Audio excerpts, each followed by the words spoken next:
Bonjour, Rawan Diao, j'ai 35 ans et je suis chez les Gaunes depuis 2015. Chez les Gaunes, je me suis occupé du merchandising pendant un moment. Aujourd'hui, je suis defensive end dans l'équipe B et également assistant coach.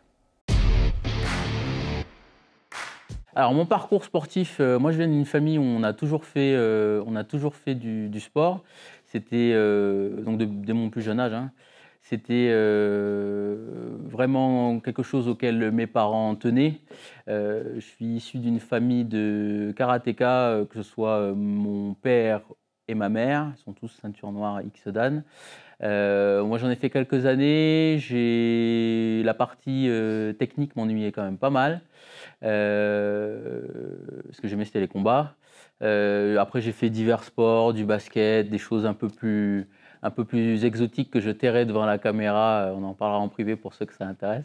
Pour la petite histoire, moi, je suis arrivé en France en 2006, j'avais 20 ans déjà. Et je suis arrivé dans le sud-ouest.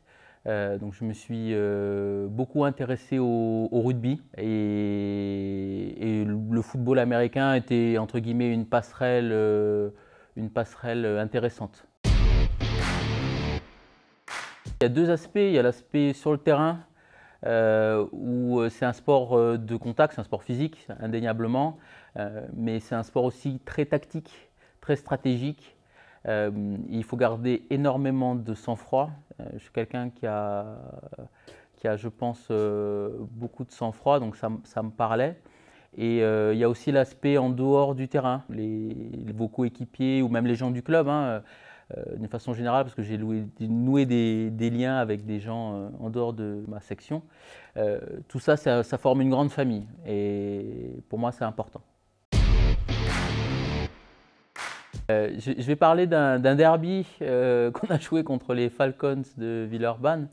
Et c'est un de mes meilleurs souvenirs, non pas vis-à-vis du résultat du match qu'on a gagné, anecdotiquement, mais plus par rapport à l'ambiance qu'il y avait dans les tribunes. On avait énormément de gens qui étaient venus, il y avait des caisses claires, des vuvuzelas, il y avait des chansons même qui sont restées. Je pense que les personnes qui m'interviewent là sont en train de se rappeler de ces chansons. C'était génial, c'était vraiment génial. Bah, c'est ce souvenir-là, c'est celui-là que je mettais de côté. Je savais qu'à un moment donné, on allait en parler.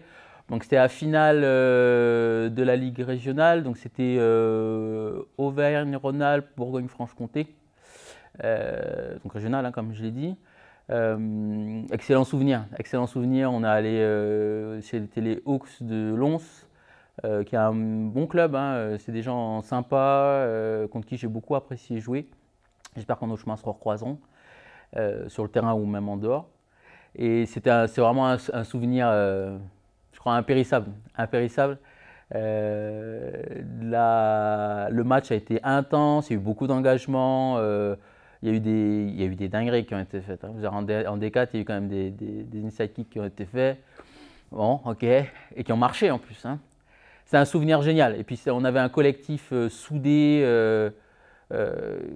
C'est impérissable. C'est chouette à tout le monde de vivre un moment comme ça. Et je pense que le football américain permet de vivre des moments comme ça. Il y a deux choses. La première, c'est que quand tu es capitaine, bah, tu as des obligations d'avant-match, tu as des conférences arbitres, des choses comme ça. Moi, j'essaie d'aider aussi pas mal les coachs, ou en tout cas du mieux que je peux. Et puis, il y a toujours quelqu'un qui a oublié un peu de matos, un peu de machin, un peu de truc. Donc, tu es obligé un peu de t'assurer que tout le monde sera prêt pour kick-off, parce que c'est ça le plus important. Moi, j'ai la chance de rentrer rapidement dans mes matchs. Donc, je n'ai pas besoin d'énormément de temps.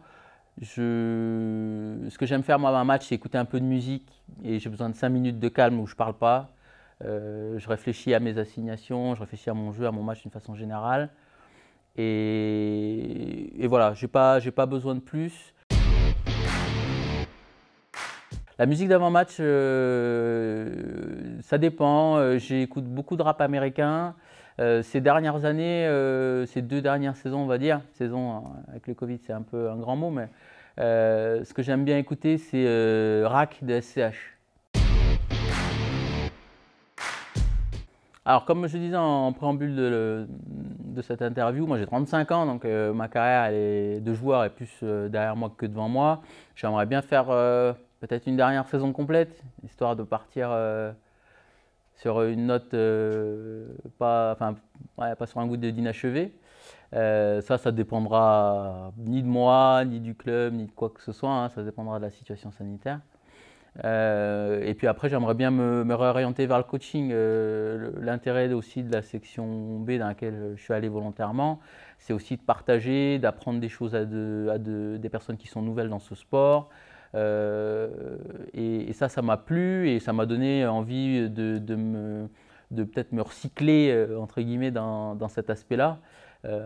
Pouvoir transmettre et partager avec les prochains joueurs d'après.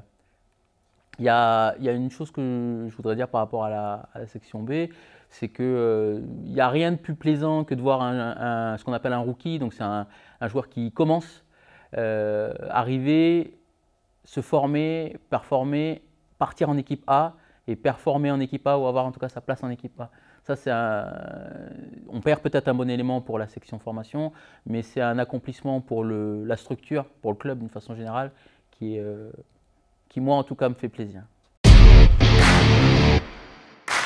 Qu'il ne faut pas avoir peur. Il ne faut pas avoir peur. Il y a une vraie différence entre l'équipe A et l'équipe B. En termes de niveau, vous ne dites pas que vous allez affronter des monstres de NFL qui en font depuis X années, qui font 180 kilos, etc. etc. Le staff, les joueurs expérimentés prendront tous le temps de vous expliquer, de répéter. Les entraînements sont faits pour ça. Et c'est accessible, hein, personne n'est né footballeur américain pro. Ça s'apprend, ça s'acquiert avec de la pratique. Un petit mot pour finir, moi j'ai une pensée pour tous les clubs, pour tous les joueurs, pour tout le staff des équipes françaises. Je parle de la France parce que cette vidéo est à destination principalement d'un public francophone. Dans cette période sanitaire un peu bizarre, où on ne sait pas quand est-ce qu'on va jouer, quand est-ce qu'on va. Il y a un peu de frustration, un peu d'impatience. Que tout le monde garde un peu de courage et puis j'espère qu'on pourra faire vivre ce sport longtemps. Voilà. Restez connectés.